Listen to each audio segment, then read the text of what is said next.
Madagascar est riche en biodiversité.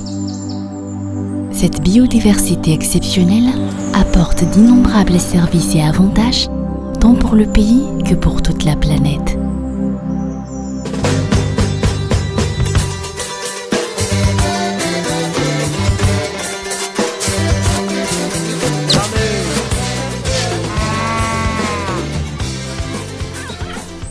La mise en place des aires protégées figure parmi les stratégies pour conserver les ressources et pérenniser les services qu'elle fournit.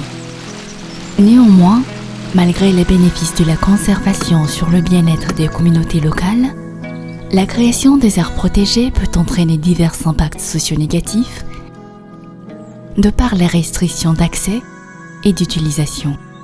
Tany amin'ny taona roa sy roa arivo tsika dia nametraka tanjona nampitombo avo telo eny ny velaran'ny valanjavaboary teto Madagasikara.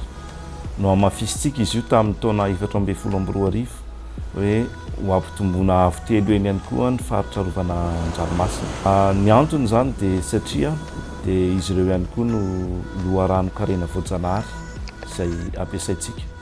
Ka noho izany dia zava-dehibe ho antsika ny fananana an'ireo valanjavaboary ireo ary ezahantsika no hitantana azy ho antsika izay miaina ankehitriny sy ho an'ireo taranaka izay mbola ho avy an'ireo. Afin de gérer les impacts sociaux de la conservation, le Code des aires protégées requiert la mise en place d'une convention de gestion communautaire au sein de chaque aire protégée, ou plus tard, 2 ans après son décret de création définitive. Araka ny hita tamin'ity sary ity a, dia reto amin'ny faritra rovana misy eto amintsika izay adidin'ity CGC ity. Fa hono azafady, inona marina moa le CGC ary inona tsy maintsy nametrahana azy io. Ny CGC dia fifanarahana iombonana izay iraisan'ny mpitatana ny faritra rovana sy ny fokon'olona ny mponina ifotony. Ny CGC dia mamaritra ny zo sy ny adidin'ny rotota ao anatin'ny fitantanana ny faritra rovana. La CGC diffère des autres contrats existants car c'est une convention non malgache, négociée et établie entre le gestionnaire délégué de l'aire protégée et toute la communauté locale concernée ou Foknoul.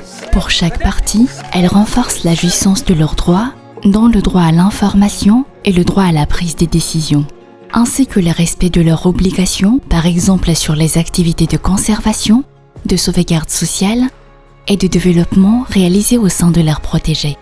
Maninona tsika no miresaka fokon'olona satria fantatritsika fa ny firaisan-kina no hery dia miraisina amin'ny fokon'olona iray manontolo zany mba ahafahany zareo mifampifehy ihany koa tsisy hoe ny sasany tsy ho tafiditra, ny sasany tsy voakasa dia izay no ametrahantsika an'ilay fokon'olona.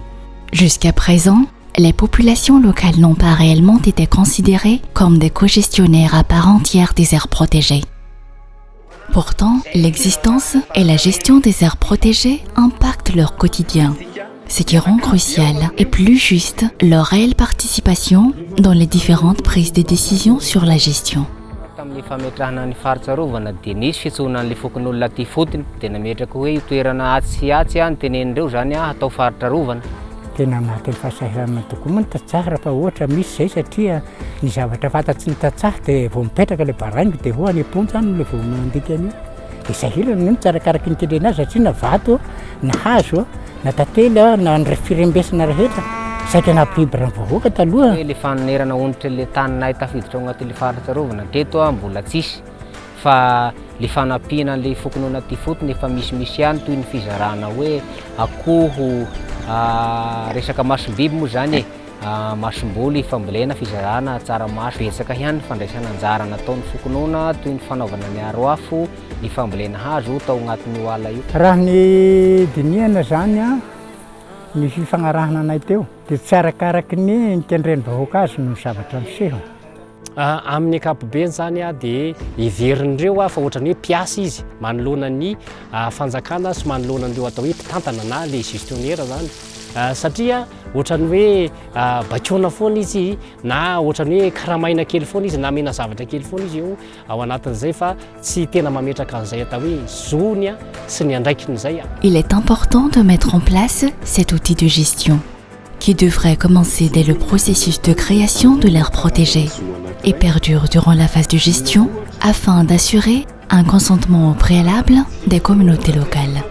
La CGC peut aider à établir la mise en œuvre, le suivi et l'évaluation des mesures de sauvegarde sociale et des projets de développement autour des aires protégées.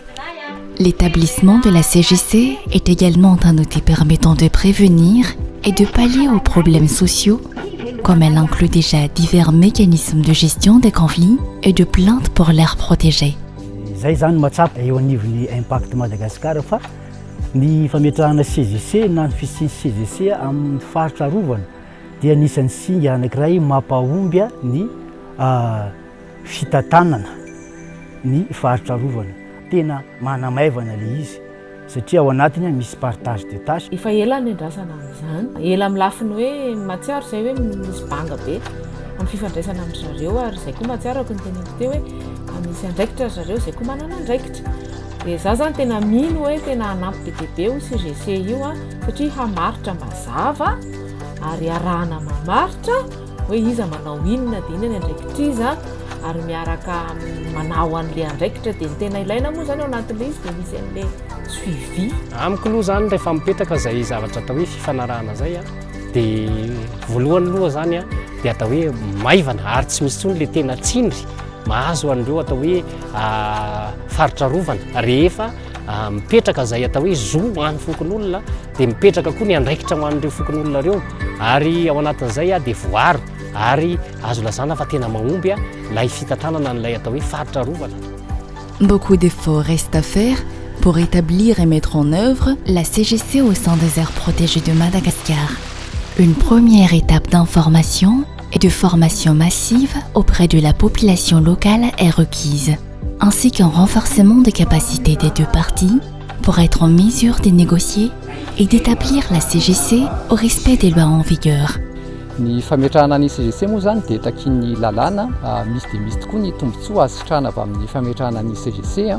Voalohany ny fametrahana mazava tsara ny fifandraisan'ny mpitantana ny faritra rovana sy ireo mponina ifotony na ny fokon'olona. Faharoa ny famaritana ireo fiahiana ara-tsosialy na mesure de sauvegarde sy ireo asa fiariana sitrahan'ny mponina ifotony. Fahatelo misy ihany koa ny famaritana ny endrika andraisan'ny fokon'olona anjara amin'ny fitantanana ny faritra rovana. Pour son établissement ainsi que sa mise en œuvre, un soutien technique et financier est également nécessaire pour les deux parties, suivi d'un besoin de supervision par une tierce partie impartiale qui évaluera d'autant le respect et la réalisation des termes de l'accord.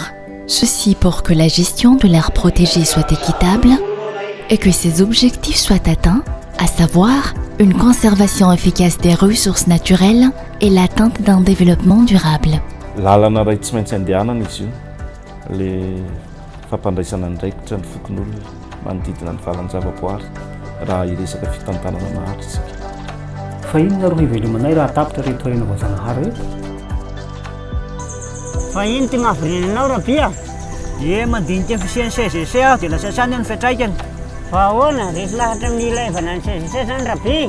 Resy lahatra aho fa raha mipetraka sy tanteraka ny zo sy tediditsika ao anivon'ny CGC dia tena mahomby ny firafian'ny tantana ny faritra rovana ity no sady manampy ny fivelomanay fokon'olona.